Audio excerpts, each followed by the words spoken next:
ceyran gittiği zaman ondan sonra yani bunun dumanı insan pencere kapatmasa insan içeride duramaz.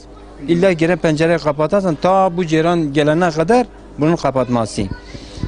Öyle bu şekil ondan sonra bizi rahatsız ediyor. Burada içeride çamaşır yıkıyor ondan sonra bu boru onlarındır. Çamaşırhanınındır. Bu koku ondan sonra o çamaşır yıkadığı zaman bu koku ondan sonra komple dışarıdadır. O kokuyu da komple biz alıyoruz. Yani bu çevre komple alıyor daha doğrusu. Bu bina komple bu dumanı kokuyu da biz alıyoruz. Üçüncüsü de ondan sonra bu bu havalandırma. Bak bunun şeyinde de bak binanın üstündedir. Oradan sonra buradan alıyor, oradan ses komple dışarı veriyor. O gece gündüz bazı gece var hiç sabaha kadar da durmuyor. O da sürekli mesela çalışıyor. Sürekli de ondan sonra bir ses veriyor. Yani insan bayağı rahatsız oluyor. Yani gece çalıştığı zaman insan rahat yatamıyor. Ta kapatmayan. Bazı geceler hiç kapatmıyor, bazı geceler de kapatıyor yani belli değil. Bu tüpler de ondan sonra çamaşırhanın tüpleridir. Buna ondan sonra çamaşır yıkıyorlar ya. Bu tüp de ondan sonra onlarındır. İşte her taraf bak komple kimyasal değil. Allah etmez mesela bu sokak sürekli kavga sokağıdır. Adam mesela oradan vuruyor gelip buradan çıkıyor yani. Karşıda mesela Allah etmeye bir şey patlama olsa neredeki direkt ben oraya deki. Dekse ne olur komple patlamadır. Allah muhafaza etsin yani. Mesela bak o bir taraf boştur. Ne mesela şey de yok. Bunu alıp mesela öbür tarafta da alabilir. Dama da atabilirler. Her türlü yani netine gitmiş mesela buraya atmışlar. Bak bu jeneratör öbür tarafta her taraf boştur. Bunu alıp mesela öbür tarafta da alabilir. Burada ne gidip kaç tane boru gidiyor. Yani o kadar milleti rahatsız etmeye bence hakları yoktur yani. 30-35 tane ben imza toplamışım. Ondan sonra imzalarım da hepsi o dilekçe yapmışım şeydedir. Bu sürü zaptiye var ya. Dilekçe ben belediye ondan sonra onlara verdi. Şu an dilekçe de mesela sürü zaptiyedadır. Hiç kimse ilgilenmedi. Ondan sonra öyle olduğu gibi duruyor.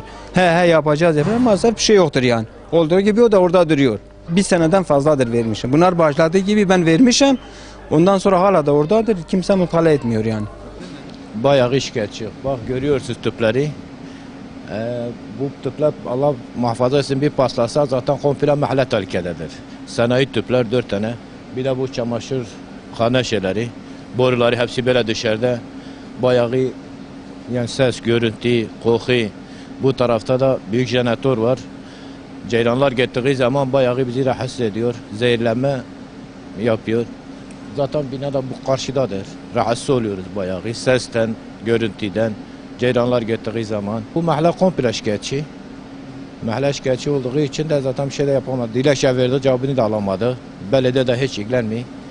Müdürlerle görüştük dedi halledeceğiz ama bu sadece bizi yanıltmak için.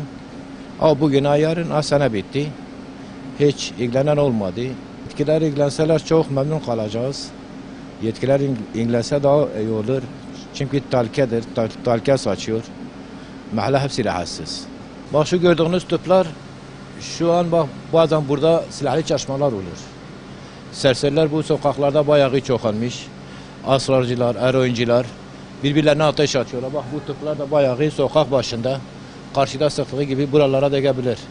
Mahalle komple tehlike zaten 4 tane büyük sanayi tüp. Her bir tanesi bir mahalleyi yok edebilecek güçtedir. Yani bir binayı yok edebilecek güçtedir. Bunların çözümü için etkileri hemen bu işlere uğraşmaları lazım. Duyarlı kalmaları lazım. Özellikle tehlike arz etmektedir. Yani buradan giden gelen var. Sonuçta hani dışarıdadır. Belki bir şey olduğu zaman hem insanlara hem bize bir sakıncalı bir şey olduğu için kokudan olsun mesela jeneratör olsun onun dumanları olsun eve zarar veriyor. İster istemez.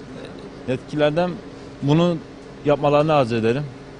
Bunu buradan kaldırmalarını, orada işte bir çözüm bulmalarını arz ediyoruz.